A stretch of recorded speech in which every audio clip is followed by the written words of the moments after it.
Pay-per-views through the roof. Yeah.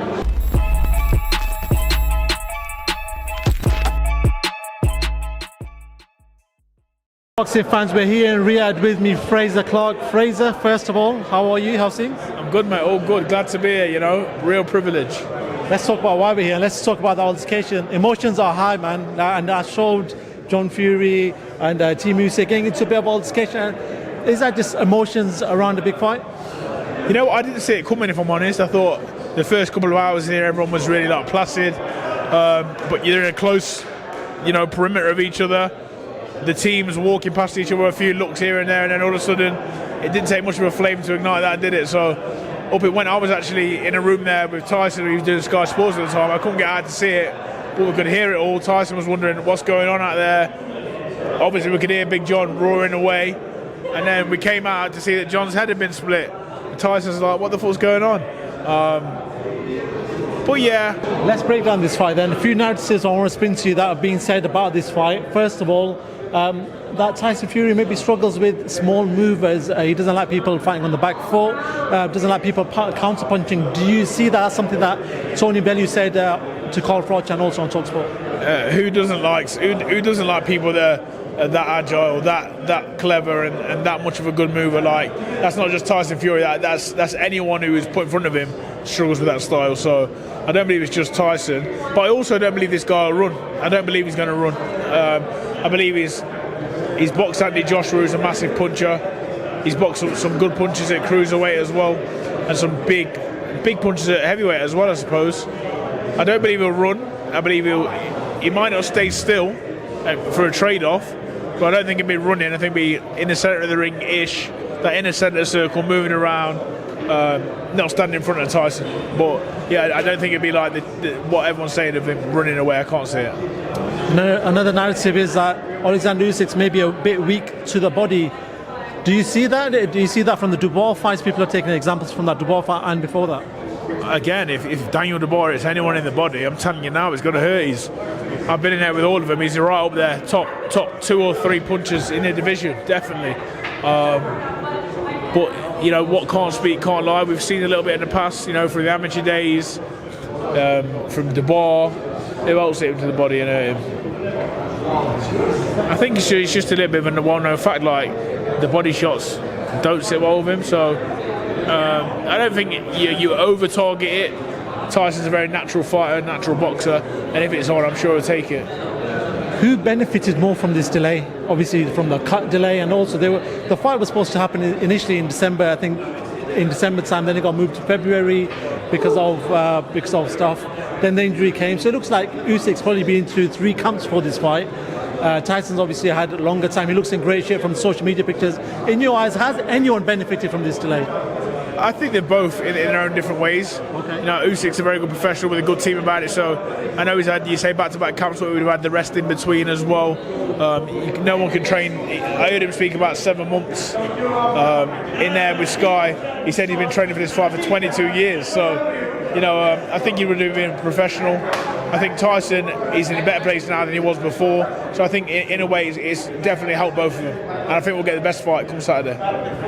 Do you feel like Tyson needs to fight quote-unquote dirty? Not in regards to he needs to impose his weights on him, maybe get into them clinches, stop Usyk from moving. Do you feel like he needs to do that because he's naturally just the bigger man, so he possibly can do that? Yeah, but you don't go out and aim to do that. If you get locked up, you might lean on a bit. You might throw a sneaky shot inside, but you don't go out there with the intention to just be dirty, because Dave Allen did that against me. He just come out, he was just looking to cover my mouth. You got to remember the boxing. You got to remember you're in there to box, and that's what's going to win you the fight ultimately. So I don't think it'd be too much concentrated on that, but I think if you can nick an advantage, you would. It's the nature of the beast. It's the sport we're in. And you do what you got to do to win by any means necessary. Just don't get caught.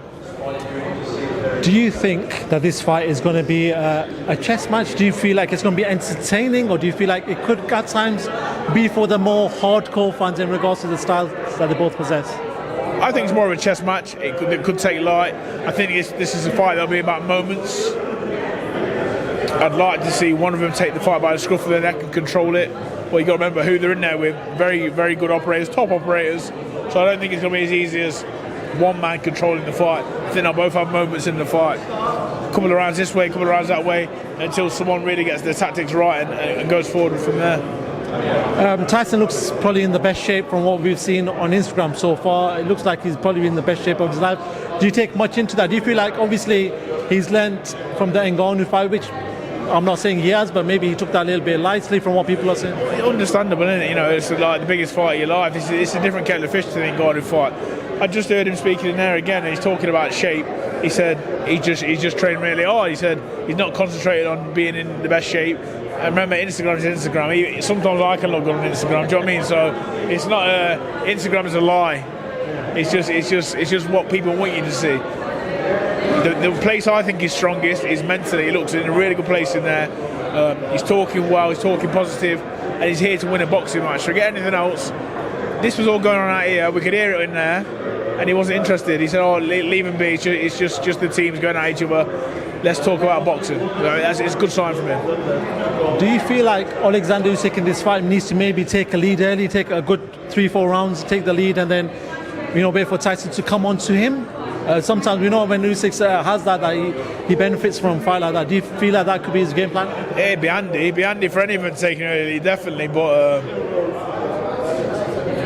I think, Usyk will like to make a bit of an impression early on of landing shots. Tyson might like to make the impression of you're not going to land on me that easy. So I think the first round or so will be a chess match.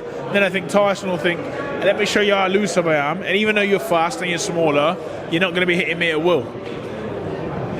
Age is predicting Usyk to win. Obviously, he's been in the ring with Oleksandr Usyk. Do you feel like we could potentially be on to seeing that AJ Fury fight? There's a lot of rumours coming out. I know it's fight week for this fight, but potentially early next year we could be seeing that fight. With the man that's in charge here, Your Excellency, any fight is possible. So I'm told, any fight is possible. So I'm just when I speak as a boxing fan, like every other fan, I think we're all sick of talking about it. We'd love to see, AJ Fury. For us Brits, anyway, he's as big as it gets. I said this is the World Cup final of boxing this weekend. That AJ Fury for us is the Euros and the World Cup all in one. I mean, we just want to see it. We don't care now. We're sick of talking about it, hearing about it. If it's going to happen, I'm sure the people that work here will make it happen. Finally, you're around this now. You were here last time as well, I think, when about 3 fights ago, right? You've taken all this and you see how big things are on this side when they do host a fight. How much do you want to get on one of these cards now? Yeah, I want in. I want in on this. I mean, I think me and Fabio, we performed last time. We give a great fight. So he's been over here before and entertained, and I feel like now I've earned my stripes to maybe get on one of these cards as well. So I think there's a lot of business to sort before then, but it'd be an honour and a privilege to come over here and box. Frazer, always a pleasure seeing you. I'll be seeing you throughout the week as there's more things going on, probably a few more sort of back and forth between Team Usyk and Team Fury. We'll get your thoughts on them. Thank you so much for giving us time as always. Top man.